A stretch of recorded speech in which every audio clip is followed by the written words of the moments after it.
When you look at Philly, guess what Philly is saying? Man, we not even close to the resemblance we were when we won the Super Bowl. Yep. We're not even close to being that team.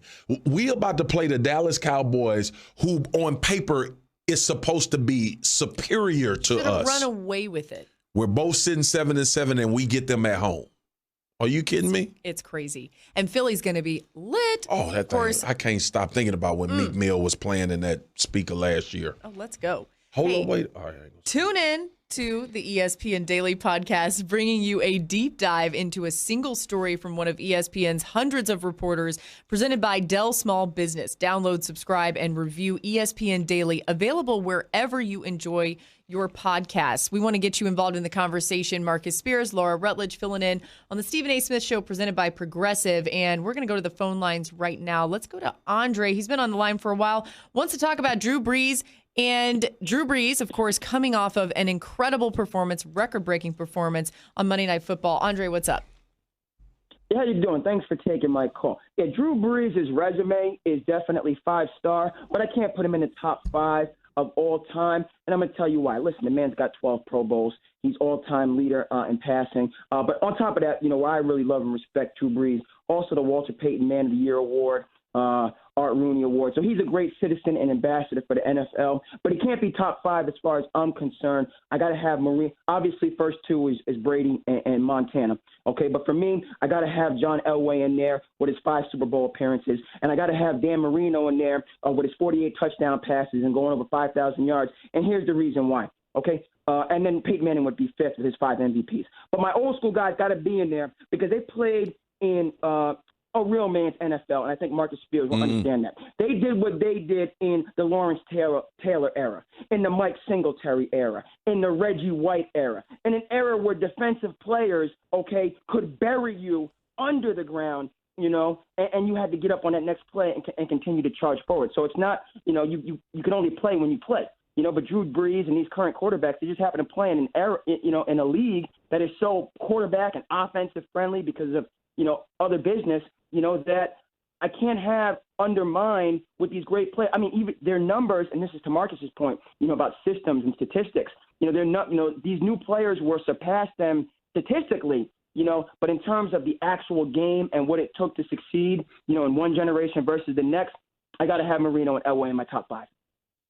See, first of all, this is why I love having fans chime in. So good. Thanks for the call, Andre. What a great take, bro. Mm-hmm. Like, it. It's the same conversation we have in the NBA, right? Mm-hmm. Will LeBron be LeBron if hand checking, if he played in Michael Jordan era? I contend that he would be because he's physically dominant, like all of those guys. He'd find a way. The point he brings up about Marino and Elway is interesting. And also the innovation of offense. We all understand that. Like, you and I were covering Alabama when they said Jalen Hurts couldn't throw, and he was in New York last week. And had better numbers than Johnny Manziel in his Heisman season. So to his point, makes a lot of sense. Systems matter, and you got to obviously be talented to perform in those systems. Here's what I would say about Drew Brees when it comes to Marino and Elway. I think right now we're looking at a Drew Brees that's still carrying a team. I think it's safe to say that when Elway got his Super Bowls, it was really built on Terrell Davis, them being able to run the football. Not to take anything away from Elway. I remember him going into the end zone, helicopter, scoring all of that. Elway was great.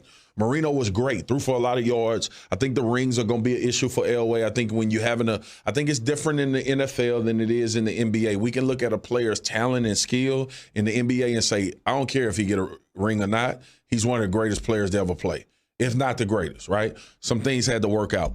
In football, I think the rings matter because we judge a lot of quarterbacks on how much do they raise the level of their team. That has a lot to do with how we have conversations about greatness.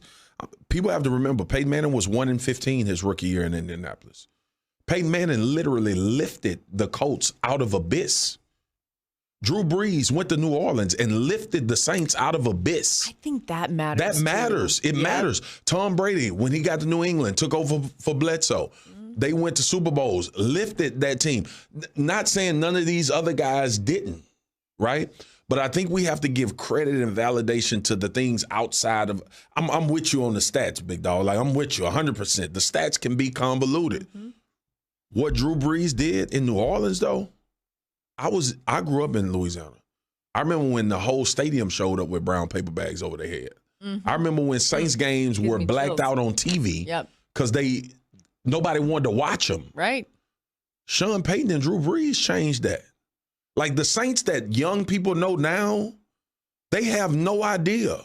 When I was growing up in Baton Rouge, and people talked about LSU, the Saints was an afterthought. That was the pro team, right? Yeah. So some of that plays into, and like I said, it's personal, right? For a lot of people, some of that plays into my validation for saying Drew Brees is a top 5 quarterback of all time. Because Drew Brees took a franchise that literally, Aaron Brooks back in the day gave some exciting moments when he was playing quarterback. Virginia guy, really good, a part of the Iverson, Vic from that same area, Tyrod Taylor, all of those dudes. Aaron Brooks was a beast. Enjoyed it. He brought some life to New Orleans and the Saints. Drew Brees took it to a whole nother level. Like, it just... And it was everything. Katrina happened. Drew Brees came back and resurged, and the Saints gave him a Super Bowl. They had, listen, when we step back, because sometimes when guys are still playing, we really don't value them like that. I think when we step back after Drew Brees is done, there'll be more validity to a top 5 conversation. His legacy is different, too, because of everything that he did to put that town on his back. No doubt. After some of the worst tragedies. That's why it's blasphemous for people to say Drew Brees. Like, people in New Orleans ready to kill me right now they for might. saying that Drew Brees ain't the GOAT. Listen, they might. They might. Marcus Spears, Laura Don't be Rutledge. putting no voodoo dolls on me down there. I know how y'all do. That's scary. The voodoo dolls, those are real. You got to watch out for those. If I feel a pinch in my side, that's somebody stabbing me. Yeah, I'll blame it on Shannon, our producer. Okay.